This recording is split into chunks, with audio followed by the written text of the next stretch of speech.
Halo guys, kembali lagi dengan gue Kuro guys. Kali ini mari kita lanjutin pembahasan novel Mauga Queen no Futekigosa sebelumnya atau part 39. Jadi yang belum nonton part sebelumnya, gue saranin kalian buat nonton dulu biar lebih enak memahami alur ceritanya. Oke, langsung aja kita masuk ke konten.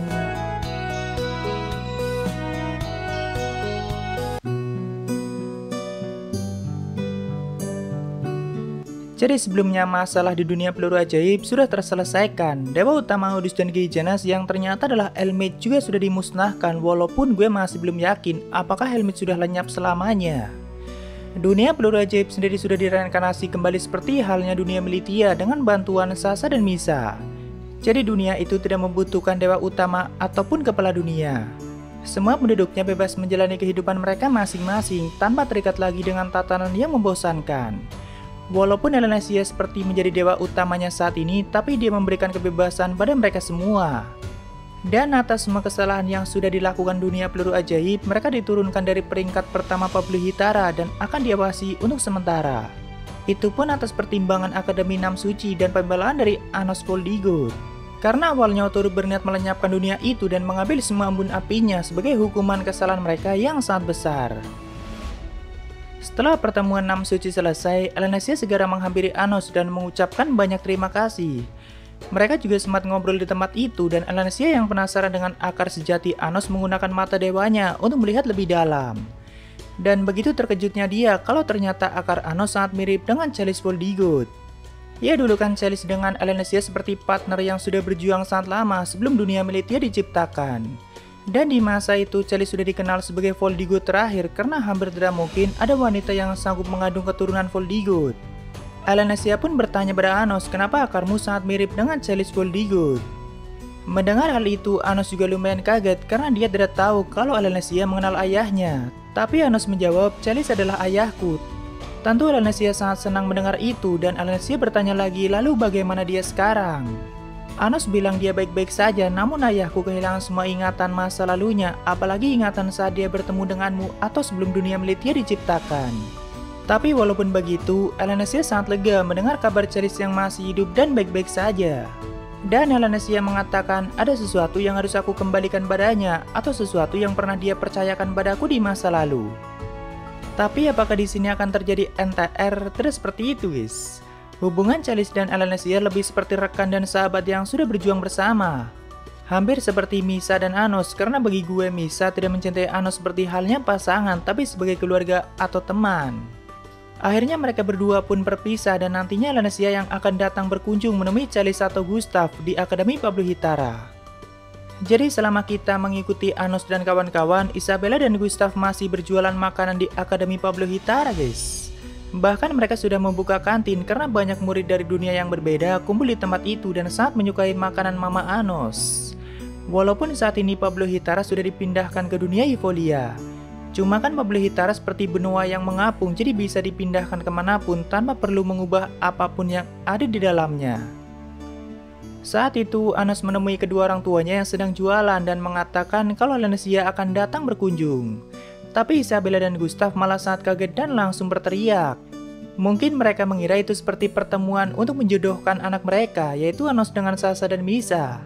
Karena Anos tidak mengatakan alasan Elanasia datang berkunjung, tapi di sini Gustav sempat bertanya, apakah dia bilang ingin mengembalikan sesuatu. Tentu Anos lumayan terkejut karena Gustav saat ini sudah kehilangan ingatannya lagi sebagai Chalice, tapi kenapa dia masih mengingat hal itu? Walaupun setelah ditanya, Gustav bilang, entah bagaimana, aku merasa seperti itu. Kedua orang tua itu pun sangat bersemangat untuk menyiapkan hidangan yang sangat enak yang nantinya untuk menyambut Elanasia dan kedua putrinya. Seperti halnya orang tua yang akan menerima kedatangan menantu barunya. Sedangkan Anos pergi ke suatu tempat terlebih dahulu sebelum Elanasia datang di malam harinya. Tepatnya dia menuju ke Aokigahara di mana Anos meninggalkan kapal Noah di hutan itu. Tapi tempat itu saat ini sudah menjadi wilayah Pablo Hitara dan ditempatkan di dunia Eupholia keempat. Tentu dia menggunakan topeng seperti layaknya seorang tiran. Di situ Anos sempat berpikir kenapa dua raja atau Noah sampai menggunakan kapal sekuat itu untuk melawan Pablo Hitara. Di masa itu siapa yang diwaspadai oleh para tiran seperti Noah dan Amuro dan kenapa mereka sangat mewaspadai adanya Pablo Hitara? Bukankah Gijanas dan Audus yang paling mendominasi di Pablo Hitara sebelumnya? Tapi bagi Anos, Janus, dan Audus tidak sekuat itu sampai harus diwaspadai oleh mereka. Karena Anos kan pernah bertarung melawan Ron-Cruz yang merupakan pelayan Noah, dan bagi Anos, Ron-Cruz itu sangat kuat. Tidak beda jauh dari Janus ataupun Audus. Harusnya orang seperti Amuro dan Noah tidak perlu waspada terhadap Pablo Hithara mengingat kekuatan mereka sangatlah besar. Jadi mungkin masih ada musuh lain di balik Pablo Hithara yang jauh lebih kuat dari Janus ataupun Audus. Dan mungkin musuh itulah yang diwaspadai oleh mereka. Begitulah yang Anos pikirkan. Di sini Anos sempat akan bertanya langsung pada Ron-Cruz, tapi sampai saat ini Ron-Cruz belum bangun lagi dan masih beradaptasi dengan akar Anos yang sangat mengerikan. Tentunya kalian masih ingat kalau Ron-Cruz masih tetap di dalam tubuh Anos dan terus menyerap kekuatan kehancuran Anos yang bocor lalu mengalirkannya pada pedang Turritus. Ya, dia sudah lumayan lama belum muncul lagi atau belum mengeluarkan suaranya karena mungkin masih perlu adaptasi di tubuh Anos, guys. Apalagi mengingat banyaknya pertarungan dahsyat yang selama ini Anos lalui dan tentu itu mempengaruhi lingkungan mengerikan di dalam akar kehancurannya. Dan pastinya Ron-Cruz juga mengalami kesulitannya sendiri. Simpelnya di dalam akar kehancuran Anos itu seperti neraka yang terus mengamuk. Nah, Ron-Cruz itu tinggal di dalam situ, tapi dia juga sangat hati-hati untuk tidak terlalu dekat dengan sumber kehancuran Anos. Jika nanti dia sudah bisa beradaptasi dengan baik, maka akan bisa berkomunikasi lagi seperti sebelumnya. Cuma tetap tinggalnya di dalam tubuh Anos. Akhirnya di sini Anos memilih untuk menunggu Ron-Cruz bangun saja sambil melihat ke depannya Pablo Hithara seperti apa. Tak lama kemudian Quastria juga datang ke tempat itu walaupun dengan sikap kasar seperti biasa. Di sini banyak hal yang dikeluhkan oleh Quastria mengenai pertempuran sebelumnya dan baginya Dewa Elnesia itu sangat membosankan. Mungkin Quastria juga mengharapkan kehancuran yang lebih dari itu. Tapi intinya Quastria itu selalu iri dengan semua hal yang tidak dia miliki atau tidak dia mengerti. Ya, sebagai singa Artenon, Quastria selalu punya rasa iri yang berlebihan, apalagi dalam hal kekuatan, guys. Karena singa Artenon dilahirkan tidak sempurna dan baginya jika punya kekuatan yang sangat besar, maka tidak akan ada orang yang meremehkannya atau memandangnya sebelah mata. Intinya seperti itu. Jadi di sini Anos mengeluarkan filing magazine yang sebelumnya Janus gunakan untuk menyimpan kekuatan Mutoh. Tapi saat ini mungkin sudah berisi kekuatan Anos yang sangat besar. Anos menawarkan itu pada Quastria sambil bertanya, apakah kau membutuhkan begitu banyak kekuatan? Cara berpikir Quastria itu sangat simpel. Jika kau tidak ingin dihancurkan, maka kau harus menghancurkannya. Yang kuatlah yang akan bertahan di Silver Sea dan itu fakta. Karena dunia di lapisan dangkal selalu saja dihancurkan dan dirampok embun apinya oleh dunia yang lebih dalam. Semua embun api juga mengalir dari lapisan dangkal ke lapisan yang lebih dalam dan jelas yang kuatlah yang lebih diuntungkan.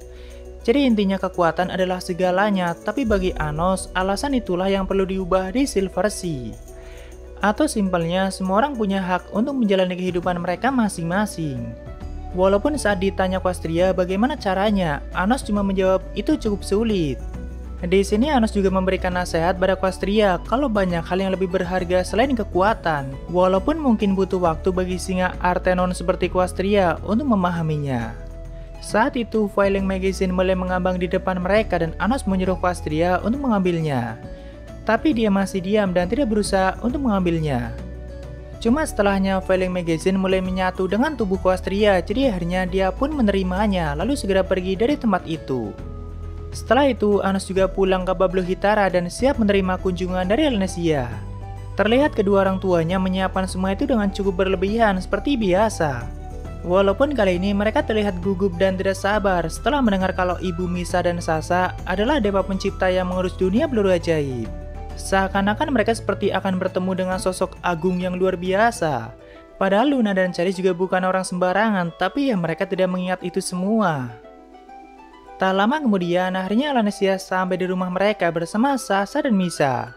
Sedangkan Gustav dan Mama Anos menyambutnya dengan sangat sopan. Tentu itu pemandangan yang sangat baru bagi Elnesia. Bisa melihat Charis yang dulunya badass bisa menjadi sangat sopan seperti itu.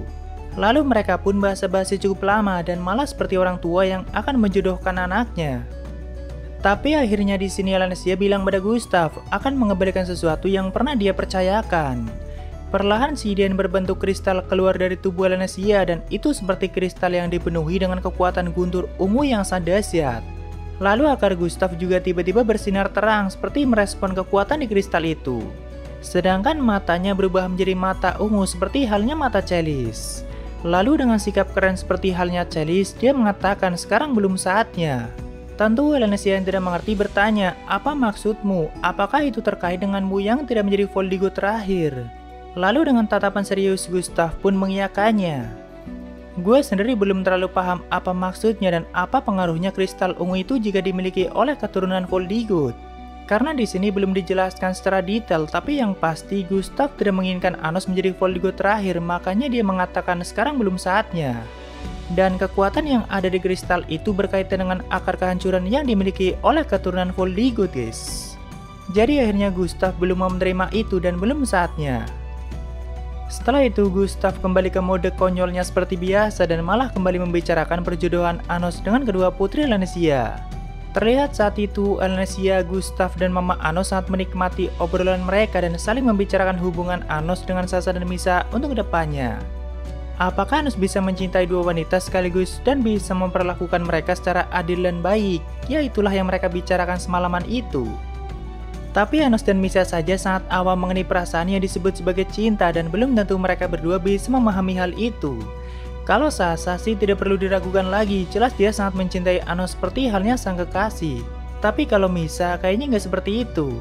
Jika Misa ditanya apakah sayang sama Anos seperti halnya teman atau keluarga, pasti dia akan jawab iya. Dan kalau ditanya apakah dia cinta sama Anos juga akan jawab iya. Tapi Misa tidak akan mungkin cemburu jika Anos mencintai Sasha dan menikahinya. Walaupun Anos selalu nurutnya sama Misa. Jadi di malam itu Elanesia, Gustav, dan Mama Anos malah asik membicarakan hubungan anak mereka ke depannya. Bahkan Sasha, Misa, dan Anos tidak punya kesempatan untuk mengutarakan pendapatnya dan cuma bisa dia menyimak mereka bertiga. Cuma Mama Anos sempat merasa pernah bertemu dengan Elanesia di suatu tempat walaupun tidak mengingatnya. Dia juga memanggil Elanesia seperti halnya wanita yang jauh lebih muda darinya, yaitu Elanesia-chan. Dan Elanesia juga sama sekali tidak keberatan dengan hal itu. Tapi tentu Elanesia sangat bahagia menyaksikan Chalice yang masih hidup walaupun sebagai Gustav dan berhasil mempunyai keturunan. Apalagi dia sudah berhasil memenuhi perjuangannya selama ini, yaitu menjadikan dunia Militia jauh lebih baik tanpa takut lagi dengan kehancuran. Dan kebersamaan mereka sekaligus menjadi penutup di epilog volume 14-nya walaupun masih banyak misteri yang belum terpecahkan, tapi perlahan keturunan Voldigo mulai disinggung lagi, guys.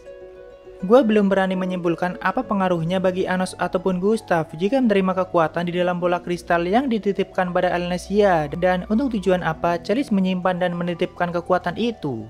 Apakah itu berisi kebenaran mengenai sejarah Voldigo di masa lalu atau cuma kekuatan yang berkaitan dengan akar kehancuran keturunan Voldigo? Tapi kenapa Elanesia jadi tempat penitipan kekuatan, guys? Seperti halnya Mutoh yang menitipkan akarnya. Ya kita lihat aja ke depannya seperti apa dan mungkin segitu aja untuk pembahasan kali ini. Jika ada kesalahan gue minta maaf atau kalian bisa koreksi aja di bawah. Dan sampai ketemu di video lainnya. Salam kuru guys.